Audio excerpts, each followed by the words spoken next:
ನಾವು ಪೆಸ್ಟಿಸೈಡ್ಸ್ ಕೀಟಗಳನ್ನು ಕಡಿಮೆ ಮಾಡೋದಕ್ಕೆ ಸಾಕಷ್ಟು ನಾವು ಪೆಸ್ಟಿಸೈಡ್ಸನ್ನು ಬಳಸ್ತೀವಿ.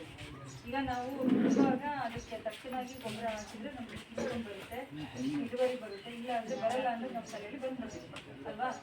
ಆದರೆ ಆ ಒಂದು ಇನ್ಕಮನ್ನು ನಾವು ಈಗ ಒಮ್ಮೊಮ್ಮೆ ನಾವು ನಮಗೆ ಹುಷಾರಿದ್ದಾಗ ನಾವೇನು ದುಡ್ಡು ಕೆಟ್ಟಿಸ್ತೀವ, ನಾವು ಎಷ್ಟಾದ್ರೂ ಆಗ್ಲಮ್ಮ ಜೀವ ಉಳಿದ್ರೆ ಸಾಕು ಅಂತ ಹೋರಾಟ ಮಾಡ್ತೀವಿ. ಬೆಂಗಳೂರಿಗೆ ಹೋಗ್ತೀವಿ, ಎಲ್ಲ ಕಡೆನೂ ಹೋಗ್ತೀವಿ ನಾವು.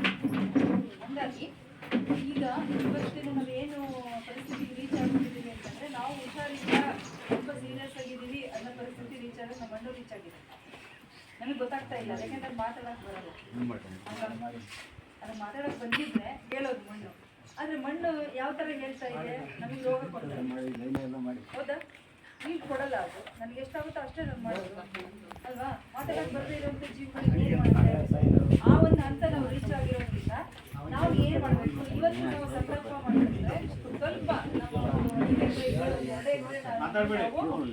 ರಾಸಾಯನಿಕ ಗೊಬ್ಬರಗಳನ್ನು ಬಳಸಿ, ಸ್ವಲ್ಪ ಕೊಟ್ಟಿಗೆ ಗೊಬ್ಬರನ ಬಳಸಿ ನಾವು ಬೆಳೆಗಳನ್ನು ಬೆಳೆಯೋದು.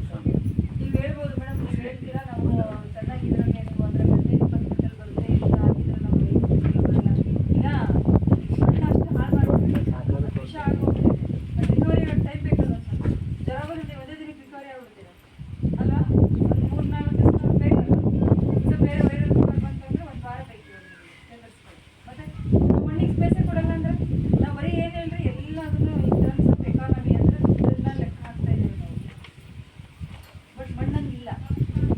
ನೇಚರ್ಗೆ ಗೊತ್ತಾ, ನಮ್ಮ ಈಗ ನಾವು ಶ್ರೀಮಂತ ಆಗಬೇಕು, ಬೇರೆ ಕಂಟ್ರಿ ಲೆವೆಲಿಗೆ ನಾವು ಹೋಗಬೇಕು, ಹಂಗೆ ಮಾಡಬೇಕು, ಹಿಂಗೆ ಮಾಡಬೇಕು, ಅವೆಲ್ಲ ನೈಸರ್ಗಿಕ ವಸ್ತುಗಳನ್ನು ನಾವು ಬದಲಾವಣೆ ಮಾಡೋಕ್ಕಾಗುತ್ತೆ. ಅದು ಹೆಂಗಿರುತ್ತೋ ಹಂಗೆ ಇರುತ್ತೆ. ಅದು ತೀರಾ ನಾವು ವ್ಯತಿರಿಕ್ತವಾಗಿ ಏನು ಮಾಡೋಕ್ಕೆ ಹೋದ್ರೆ ಅದು ಹಾಳಾಗುತ್ತೆ, ಸುಮ್ಮನೆ ಆಗ್ಬಿಡುತ್ತೆ, ತಲೆ ಕೆಡಿಸ್ಕೊಳ್ಳೋದು. ಈಗೇನು ನಮಗೆ ನೀವೇನಾರು ಇನ್ನೊಂದು 5-10 ವರ್ಷ ಹೋದ್ಮೇಲೆ ನೀವು ಇಂಥವು ಹೆಚ್ಚಾದರೂ ಹಾಕಿ ಏನು ಮಾಡೋದು. ನಿಮ್ಮ ಮಕ್ಕಳೇ ನಿಮ್ಮ ಹೊಲ ಬೇಡ ಅಂತಾರೆ. ಆ ಪರಿಸ್ಥಿತಿ ಏನು ಕೊಟ್ಟರೋದೇ ಬಿಟ್ಟಿರೋದು. ಯಾಕಂದರೆ ಹೊಲ ಏನು ಬಗ್ಗೆ ಹೇಳ್ತಾ ಇದ್ದಾರೆ, ಯಾರಾದರೂ ಇವತ್ತು ಇಷ್ಟಪಡ್ತಾರ ಅಲ್ವಾ. ಏನು ಮಾಡೋಣ ಅಲ್ವಾ. ಯಾಕೆಂದರೆ ಏನು ಲಾಭ